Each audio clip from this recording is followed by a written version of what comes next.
नमस्कार और आदाब। कहते हैं दुश्मनी जमकर करो लेकिन ये गुंजाइश रहे। दुश्मनी जमकर करो लेकिन ये गुंजाइश रहे, जब हम अच्छे दोस्त हो जाएं तो शर्मिंदा ना हो। आइए इसी शेर के साथ आगे बढ़ते हैं। मैं हूं संजय सिन्हा, आप देख रहे हैं खास बात India, sponsored by Mahi banquet hall, Ningha marriage hall. आइए आगे बढ़ते हैं। सबसे अहम खबर की बात हम करते हैं। सबसे अहम खबर की तरफ आपको लिए चलते हैं। आपको बता दूं कि देश में कोरोना ने एक बार फिर से रफ्तार पकड़नी शुरू कर दी है। महाराष्ट्र से हमारे पास लगातार खबर आ रही है कि महाराष्ट्र के कई शहरों में कोरोना के केसेस बहुत ज्यादा मिलने लगे हैं। और महाराष्ट्र की अगर बात करें आफ्टर ऑल, तो हर रोज 4 से 5 हजार नए मरीज मिलने शुरू हो गए हैं कोरोना के, और इसकी रफ्तार बढ़ती जा रही है। इसे देखते हुए केंद्र सरकार ने आज एक बड़ा ऐलान कर दिया। केंद्र सरकार के केंद्रीय मंत्री प्रकाश जावड़ेकर ने आज एक ऐलान किया। उन्होंने कहा कि अब आम लोगों को भी कोरोना वैक्सीन दिए जाएंगे और आम लोग जो 60 साल से ज्यादा की उम्र के हैं उन्हें प्राथमिकता दी जाएगी, और 45 से ज्यादा के ऐसे लोग जो गंभीर बीमारी के शिकार हैं उन्हें सबसे पहले कोरोना वैक्सीन दिए जाएंगे। इसके बाद और दूसरे लोगों को भी कोरोना वैक्सीन दिए जाएंगे। और सरकारी अस्पतालों में अगर आप वैक्सीन लेते हैं तो आपको फ्री में दिया जाएगा, लेकिन अगर प्राइवेट अस्पताल में आप वैक्सीन लेते हैं तो आपसे फीस ली जाएगी। और फीस कितनी देनी होगी ये अभी तक निर्धारित नहीं की गई है, लेकिन सरकार की तरफ से इसका निर्धारण कर दिया जाएगा और आपको फीस देकर प्राइवेट अस्पताल में वैक्सीन दे दिए जाएंगे। इस तरह की बातें हमारे सामने आ रही हैं। और आइए अब हम आपको लिए चलते हैं झारखंड। झारखंड में क्राइम हर रोज बढ़ता जा रहा है। क्राइम से जुड़ी एक खबर हमारे पास आ रही है। झारखंड के चिरकुंडा इलाके से आ रही है, जो कुमारधुवी के बिल्कुल पास है। चिरकुंडा इलाके में आज अज्ञात लोगों ने एक व्यक्ति की गोली मारकर हत्या कर दी। विनोद झा नाम बताया जा रहा है जिनकी मौत हुई है। अज्ञात लोगों ने उन्हें गोली मार दी। दिन दहाड़े गोली मारी गई। आज दिन में दोपहर में गोली मारी गई तकरीबन 1 बजे के आसपास, और गोली मारकर विनोद झा की हत्या कर दी गई। और इसके बाद पुलिस यहां पहुंची, लेकिन अब तक ये सामने नहीं आ पाया है कि इस हत्या के पीछे किसका हाथ है, किसने की है इनकी हत्या और किस वजह से ये हत्या हुई है। अभी तक ये क्लियर नहीं हुआ है, अभी तक ये साफ नहीं हुआ है। आखिर क्यों नहीं हुआ है, इसकी वजह हमने जानने की कोशिश भी की झारखंड पुलिस से, लेकिन अभी तक कोई संतोषजनक जवाब हमें नहीं मिल पाया है। बहरहाल पुलिस यहां तफ्तीश कर रही है और ये जानने की कोशिश कर रही है कि आखिर किसने की होगी विनोद झा की हत्या। इसके पीछे लगातार लगी हुई है पुलिस। और एसडीपीओ विजय कुशवाहा से भी हमारे संवाददाता ने संपर्क करने की कोशिश की। उन्होंने भी कहा कि लगातार तफ्तीश की जा रही है। गोली चलाया था जिसमें काफ़ी गंभीर रूप से घायल हो गए हैं, गोली लगी हुई है, और उसको भी भेजा गया है और तत्काल इलाज के लिए। और यहाँ पर छानबीन हम कर रहे हैं कि घटना के पीछे किसका हाथ है, उसके बारे में अभी पता नहीं चल पा रहा है। और आगे जो तो उसके परिजन जो पुरानी रंजिश की बात कह रहे थे, क्या उस पर उसको और हम गहराई से देख रहे हैं। अच्छा, कुछ सुराग मिला है, कुछ ऐसा पुलिस के हाथ में लगा है? अभी एक खोखा बरामद हुआ है और ऐसा अभी कुछ नहीं मिल पाया है। प्रयास कर रहे हैं लगातार, किसी भी तरह का दुश्मनी, रंजिश या और भी कोई तरह का सुराग पर काम करेंगे। आइए बात करते हैं सियासत की। पश्चिम बंगाल के विधानसभा चुनाव की। पश्चिम बंगाल में विधानसभा चुनाव की तारीखों के ऐलान से पहले ही हिंसा शुरू हो गई है, मारधाड़ शुरू हो गया है और आरोप प्रत्यारोपों का दौर शुरू हो गया है। आज ममता बनर्जी ने एक जनसभा को संबोधित किया। ममता बनर्जी ने ठीक उसी जगह पे एक जनसभा को संबोधित किया जहां 48 घंटे पहले देश के प्रधानमंत्री नरेंद्र मोदी ने एक जनसभा को संबोधित किया था और कई तरह की सौगातें भी दी थी यहाँ के लोगों को, पश्चिम बंगाल के लोगों को। और यहाँ कई परियोजनाओं का उन्होंने उद्घाटन भी किया। ठीक उसी जगह पर आपको हमने बताया था कि उस जगह को तृणमूल कांग्रेस के कार्यकर्ताओं ने पवित्र किया। सबसे पहले गंगा जल छिड़ककर उस स्थान को पवित्र किया गया। उसके बाद आज प्रदेश की मुख्यमंत्री और तृणमूल कांग्रेस की सुप्रीमो ममता बनर्जी ने यहाँ एक जनसभा को संबोधित किया। जनसभा को संबोधित करते हुए ममता बनर्जी ने हुंकार भरा। उन्होंने साफ साफ कहा कि केंद्र सरकार सिर्फ उनसे डरती है, मोदी सरकार सिर्फ उनसे डरती है और यही वजह है कि उन्हें डराने की कोशिश की जाती है, लेकिन वह डरने वाली नहीं है। इस तरह की बातें ममता बनर्जी ने कही। उन्होंने कहा कि अगर जरूरत पड़ेगी तो दिल्ली जाकर हम केंद्र सरकार को पस्त करेंगे, मोदी सरकार को पस्त कर देंगे। इस तरह की बातें उन्होंने कही। उन्होंने कहा कि मोदी सरकार सिर्फ बड़ी बड़ी बातें करती हैं। नरेंद्र मोदी पर उन्होंने निशाना साधा। उन्होंने कहा कि नरेंद्र मोदी सिर्फ बड़ी बड़ी बातें करते हैं, जरूरत है काम करने की। पश्चिम बंगाल की संस्कृति को अगर खो दिया हमने तो फिर वह वापस नहीं आएगी। अगर भाजपा की सरकार यहां बनती संस्कृति है तो हम अपनी संस्कृति को खो देंगे, बंगाल की संस्कृति को, बंगाल के कल्चर को हम खो देंगे हमेशा हमेशा के लिए। इस तरह की बातें ममता बनर्जी ने कही। और आपको बता दूं कि बंगाल में जो हाल है, आज पटासपुर से हमारे पास खबर आ रही है कि यहाँ बमबारी की गई और 6 भारतीय जनता पार्टी के कार्यकर्ता बुरी तरह घायल हो गए। और दूसरी तरफ कांचरापाड़ा में परिवर्तन यात्रा को भी रोक दिया गया। भारतीय जनता पार्टी की तरफ से जो परिवर्तन यात्रा शुरू की गई है, जेपी नड्डा की तरफ से, भाजपा अध्यक्ष जेपी नड्डा ने परिवर्तन यात्रा शुरू की, आज उसे रोक दिया गया और यहां संघर्ष हुआ। भाजपा और तृणमूल के कार्यकर्ताओं के बीच संघर्ष हुआ। पुलिस ने जमकर लाठियां बरसाई, लाठियां भांजी, जिनमें भारतीय जनता पार्टी के कई कार्यकर्ता बुरी तरह घायल हो गए। ये हाल है पश्चिम बंगाल का। पश्चिम बंगाल में चुनाव की तारीखें अभी तय तक नहीं हुई हैं, लेकिन इससे पहले ही इस तरह की हिंसा शुरू हो गई है, इससे पहले ही संघर्ष शुरू हो गया है। और ये भविष्य में क्या होगा, ये देखने वाली बात है। हम इसके बारे में आपको बताते रहेंगे। आप हमारे साथ बने रहें, खास बात इंडिया के साथ आप बने रहें, हम आपको अपडेट देते रहेंगे। प्रथमे बोली আপনারা আমাদের মাননীয় নেত্রী আসার পরে আপনারা যে উষ্ণ অভ্যর্থনা দেখিয়েছেন, হুগলি জেলা মানুষ আবার প্রমাণ করেছে নেত্রীর দলের প্রতীকের পক্ষেই 18 জন বিধায়ক আমরা এই হুগলি জেলা থেকে জয়যুক্ত করতে পারবো। ईस्टर्न कोलफील्ड्स लिमिटेड से जुड़ी एक सामाजिक संस्था है। यहां काम कर रहे अधिकारियों की पत्नियों ने यह संस्था बनाई है। उनकी पत्नियां इस संस्था से जुड़ी हुई हैं। इस संस्था का नाम है ECL Eastern Coalfields Limited wives officers society के तहत महिलाओं के कल्याण के लिए काम होता है। आज इसी के क्रम में सोदपुर एरिया में ईस्टर्न कोलफील्ड्स लिमिटेड के कुल्टी विधानसभा क्षेत्र के सोदपुर एरिया में एक सिलाई केंद्र का उद्घाटन किया गया। सिलाई केंद्र का उद्घाटन ईस्टर्न कोलफील्ड्स लिमिटेड के सीएमडी की पत्नी पूनम मिश्रा ने फीता काट कर किया। आप देख सकते हैं दृश्यों में कि यहाँ सिलाई सेंटर का उद्घाटन किया, सिलाई प्रशिक्षण केंद्र का उद्घाटन किया गया। और उनसे जब हमारे संवाददाता ने बात की तो उन्होंने कहा कि यहाँ महिलाओं को प्रशिक्षित किया जाएगा, महिलाओं को आत्मनिर्भर बनाया जाएगा। इस संस्था का यही एम है कि महिलाओं को अपने पैर पर खड़ा किया जाए।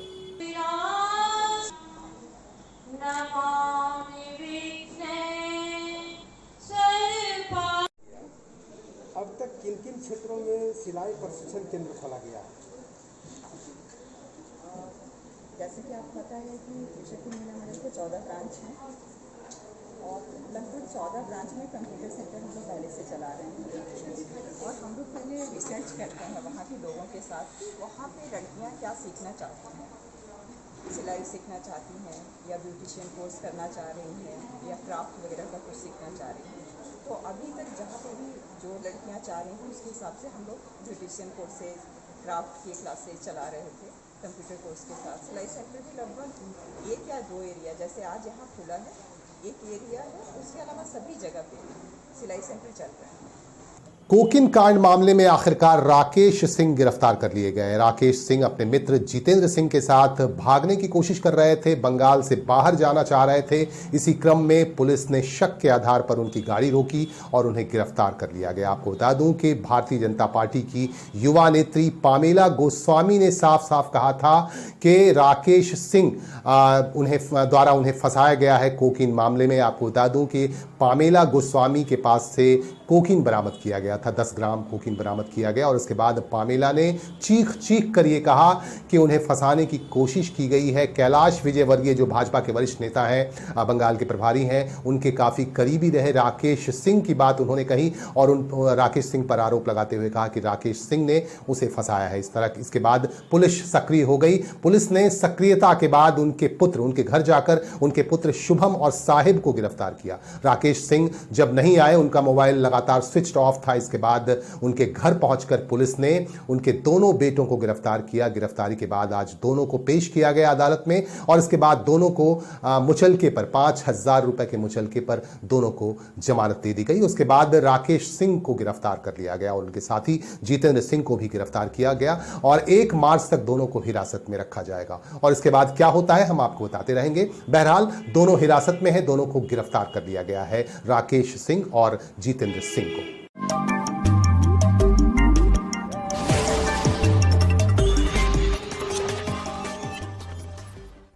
आइए अब खेल की बात करते हैं। रानीगंज में क्रिकेट टूर्नामेंट का आयोजन किया गया। सीसीआरसी की तरफ से आयोजित इस क्रिकेट टूर्नामेंट में खिलाड़ियों ने अपना जोश दिखाया, खिलाड़ियों ने काफी उत्साह के साथ प्रदर्शन किया। आपको बता दें कि छात्र नेता कमलेश सिन्हा की याद में यह क्रिकेट टूर्नामेंट किया गया और इस क्रिकेट टूर्नामेंट के दौरान कई अतिथि यहां पहुंचे और अतिथियों ने तमाम खिलाड़ियों का उत्साह बढ़ाया, इनका उत्साहवर्धन किया। इस संदर्भ में हमारे संवाददाता ने आयोजक पक्ष की तरफ से प्रभात सिंह से बात की। प्रभात सिंह ने हमें जानकारी दी।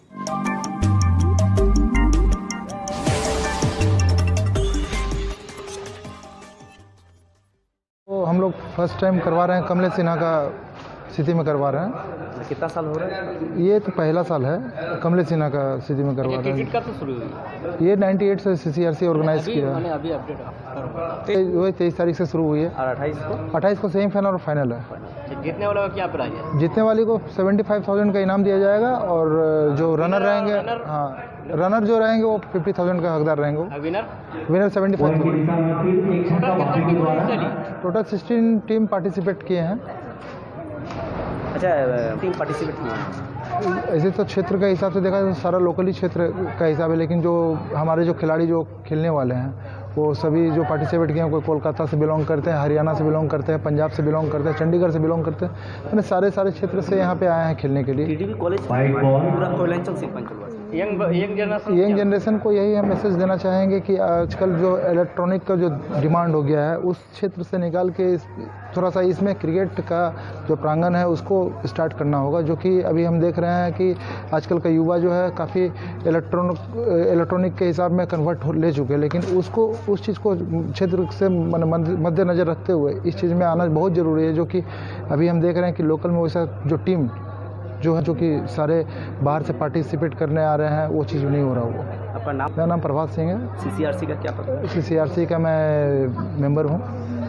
26 फरवरी को भारत व्यापार बंद का ऐलान किया गया है और व्यापारी अपने प्रतिष्ठान, अपनी दुकानें बंद रखेंगे, इस बात का ऐलान किया गया है और इसे लेकर आंदोलन भी किए जा रहे हैं व्यापारियों के द्वारा। आपको बता दूं कि जीएसटी को लेकर व्यापारी काफी क्षुब्ध हैं। इनका कहना है कि जीएसटी का सरलीकरण हो, इसे काफी टफ कर दिया गया है, काफी जटिल बना दिया गया है, जिसकी वजह से व्यापारियों को काफी परेशानी हो रही है।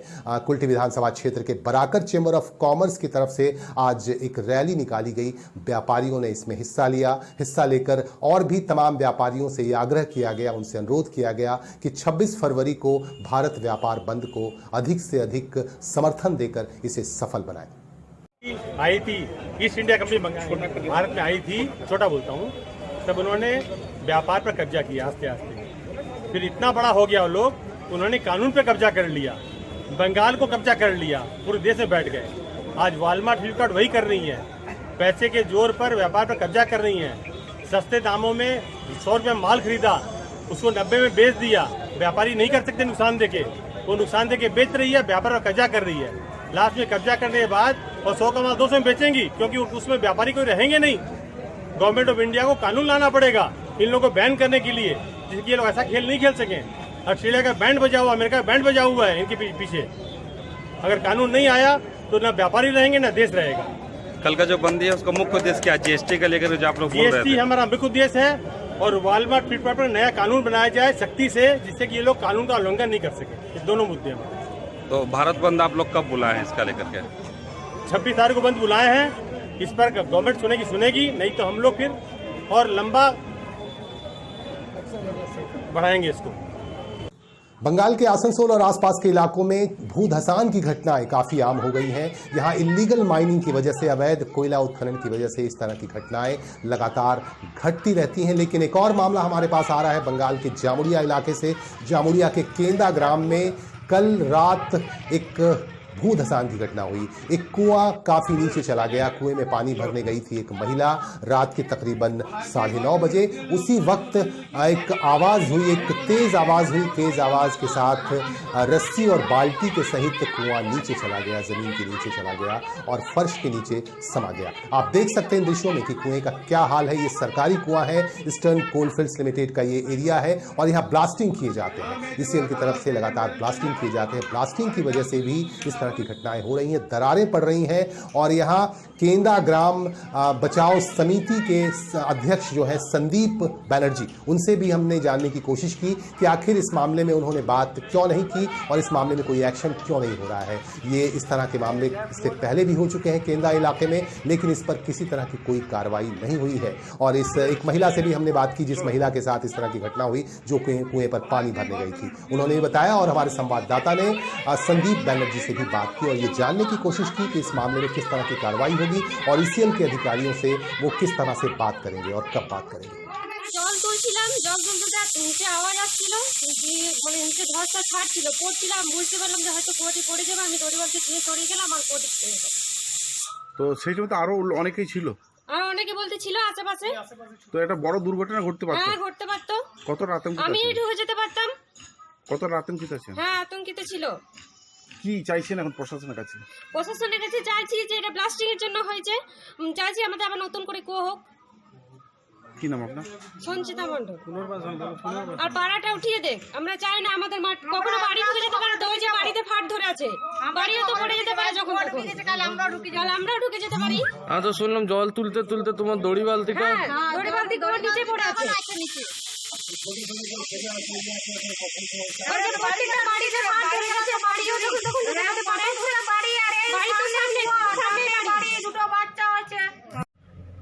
আজকে দেখলাম আমরা একটা পুরো আহত গ্রাম রক্ষা কমিটির এর আগে অনেক আন্দোলন করেছেন, আজকে যে ব্লাস্টিং এর জন্য ওরা বলছে, এই বিষয়ে আপনার বক্তব্য কি?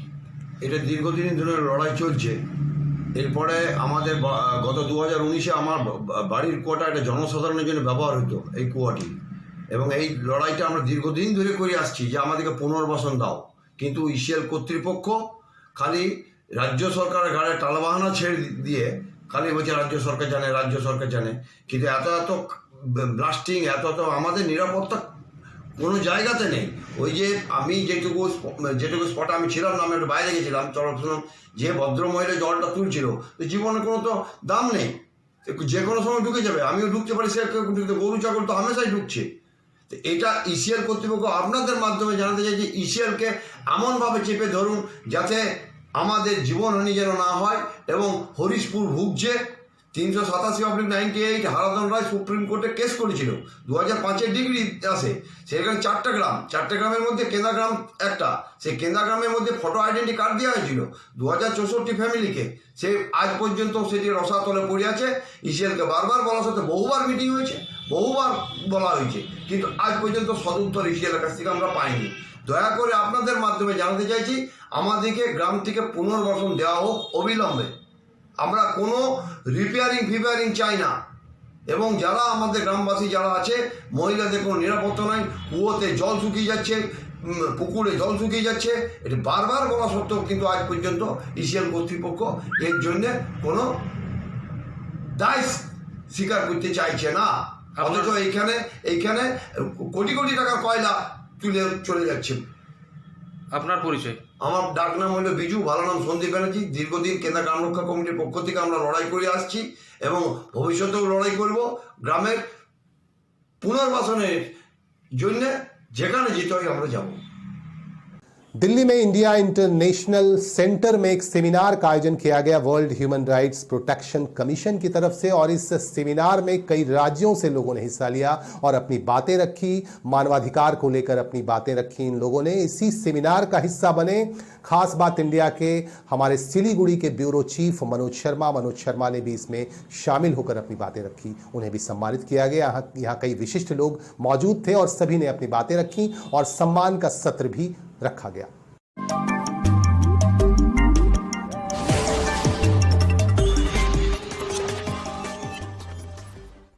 रानीगंज विधानसभा क्षेत्र के जेके नगर स्थित बेलिया बथान इलाके में आज तृणमूल कांग्रेस से जुड़ी एक संस्था तृणमूल प्राथमिक शिक्षक समिति की तरफ से एक कार्यक्रम का आयोजन किया गया और इस कार्यक्रम के दौरान बच्चों में स्कूल बैग्स वितरित किए गए। इस मौके पर इस समिति के वरिष्ठ पदाधिकारी अशोक रुद्र मौजूद थे और उनकी मौजूदगी में यह कार्यक्रम चला। इस मौके पर इस संस्था से जुड़े लोगों ने भी अपनी उपस्थिति दर्ज कराई। बहुत सारे लोग यहाँ मौजूद थे, इनकी उपस्थिति में यह कार्यक्रम चला और बच्चों को अप्रिशिएट किया गया, प्रेरित किया गया और उन्हें स्कूल बैग भी दिए गए। अच्छा, ये जो शिक्षक की अनुष्ठान है जिसमें हम लोग देख रहे हैं कि छोटे छोटे बच्चों का आप लोग बैग डिस्ट्रीब्यूशन कर रहे हैं, तो ये कार्यक्रम क्या खाली ये जिमारी पंचायत में हो रहा है ना और कहीं भी हो? नहीं, ये हर एक जगह में हो रहा है। पहले हम लोग छाता पत्थर में दिए, फिर ये बेलिया बथान में आए। सिर्फ ये नहीं, ये पूरा पश्चिम बंगाल जोड़ के हम लोग का जो शिक्षक संगठन है West Bengal Trinamool primary teachers association, उसके पक्ष से कहीं बैग, कहीं और भी जो शिक्षा का सामग्री है ये हम लोग दे रहे हैं, क्योंकि हम सभी को मालूम है कि ये कोविड-19 के लिए अभी पढ़ाई लिखाई बंद है। प्राइमरी स्कूल खास तौर से अभी तक खुली हुई नहीं है। इस समय कोई भी बच्चा का पढ़ाई लिखाई में कोई खेद ना पड़े, इसी का प्रयास हम लोग कर रहे हैं। और हमारे टीचर भी हर एक घर में जाकर कोशिश कर रहे हैं कि पढ़ाई लिखाई नॉर्मल रहे, इसी का प्रयास हो रहा है। इन्हीं बातों के साथ हम लेंगे आपसे विदा। आप हमारे साथ बने रहें और अपने सुझाव हम तक पहुंचाते रहें। आपका प्यार, आपका सुझाव हमें लगातार प्राप्त हो रहा है, इसके लिए आप लोगों का बहुत बहुत शुक्रिया, बहुत बहुत धन्यवाद। दीजिए इजाजत, नमस्कार।